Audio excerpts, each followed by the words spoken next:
Setelah mengalami perdebatan yang panjang, diskusi yang alot, pertentangan antara pemerintahan dengan organisasi profesi, maka pada hari Selasa tanggal 11 Juli tahun 2023, rancangan Undang-Undang Kesehatan diketok palunya oleh DPR RI dan itu berarti sah menjadi Undang-Undang Kesehatan Republik Indonesia. Banyak perdebatan dengan munculnya Undang-Undang Kesehatan ini. Di antaranya adalah terbitnya STR yang kemarin berlaku 5 tahun sekali harus diperpanjang, maka dengan adanya undang-undang ini STR berlaku seumur hidup. Sehingga seorang dokter harus mengalami uji kompetensi, seorang dokter harus mendapatkan tanda registrasi menjadi seorang dokter, itu cukup sekali dan tidak perlu diperpanjang karena memang idealnya seperti itu. Hal yang kedua, rekomendasi dari ID tidak lagi diperlukan untuk dokter memperoleh surat izin praktek.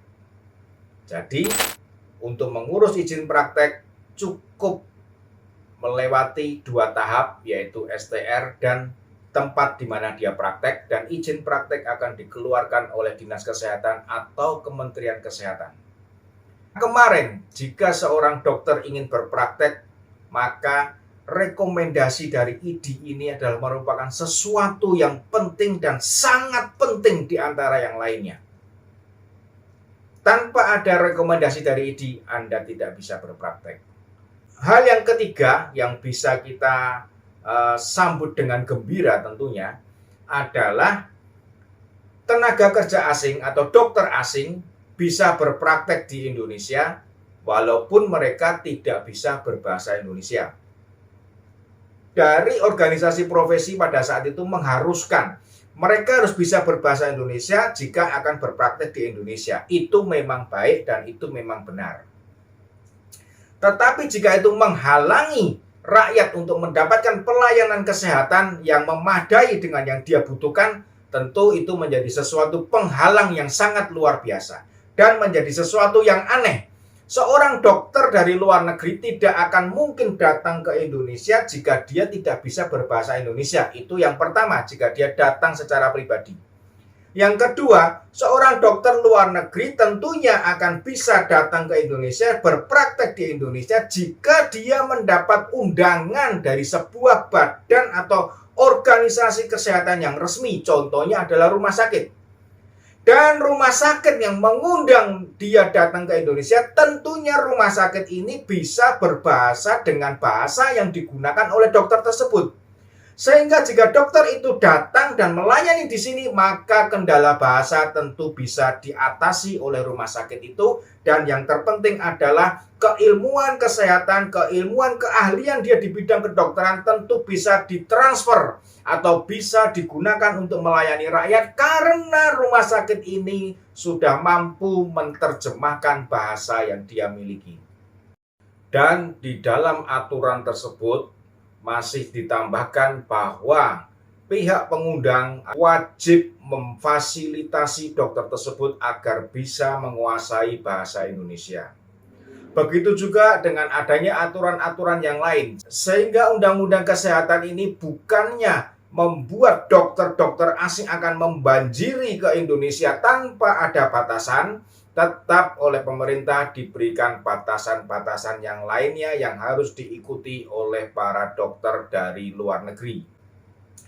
Berikutnya adalah dokter warga negara Indonesia yang sekolah di luar negeri bisa pulang dan bisa praktek di sini dengan adanya undang-undang ini, yang dimana kemarin dokter ini tidak bisa langsung praktek dan harus menunggu yang namanya ujian kesetaraan.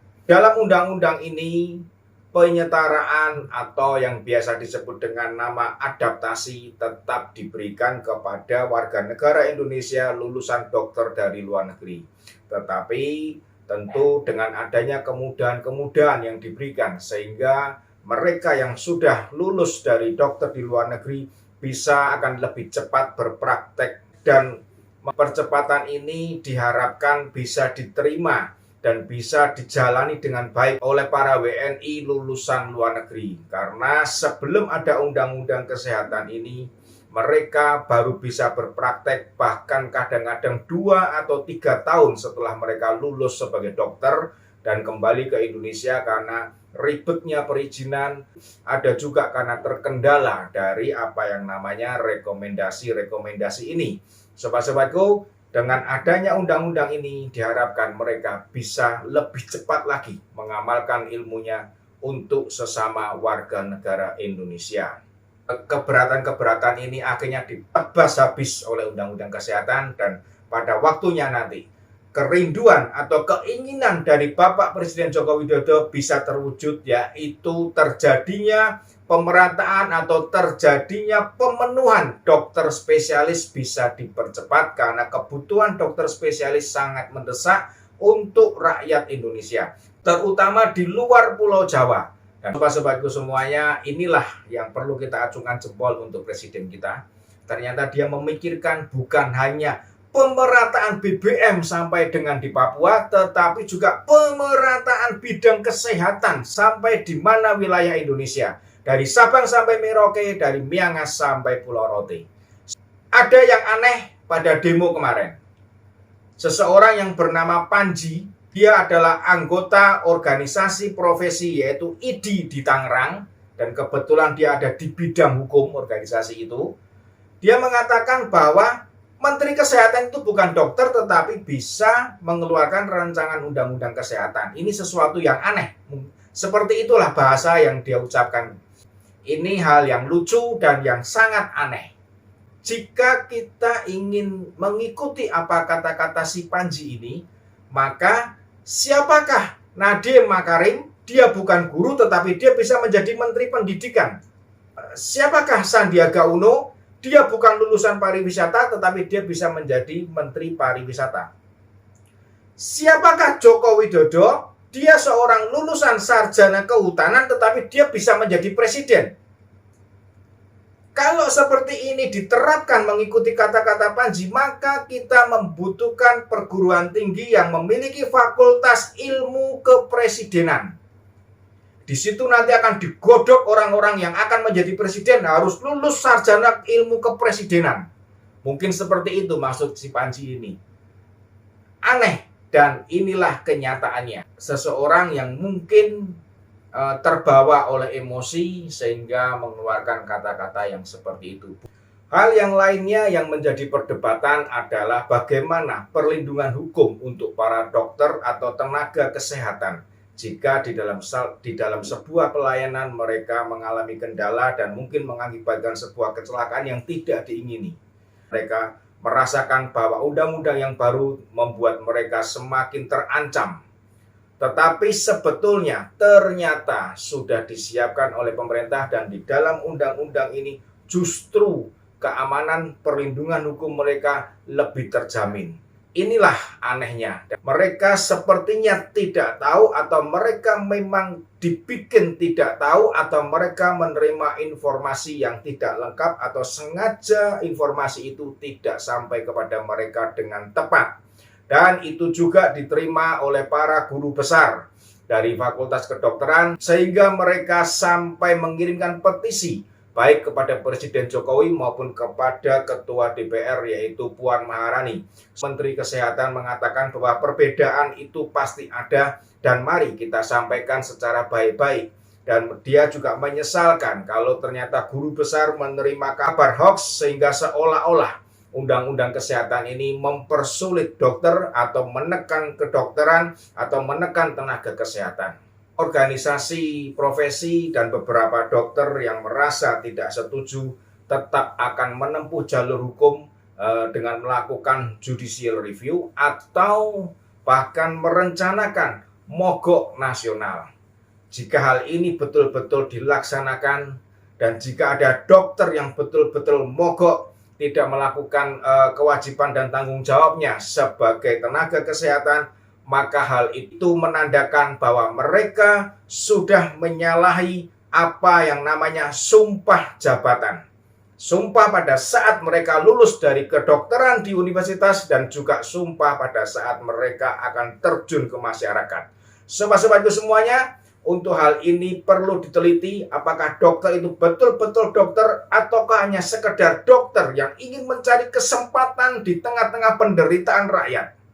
Sobat, perbedaan pasti ada, dan marilah perbedaan itu dijadikan untuk mencari bagaimana mempertemukan perbedaan itu menjadi sesuatu solusi yang terbaik, baik untuk tenaga kesehatan maupun untuk pemerintahan maupun juga untuk rakyat Indonesia. Itulah yang diingini oleh Menteri Kesehatan.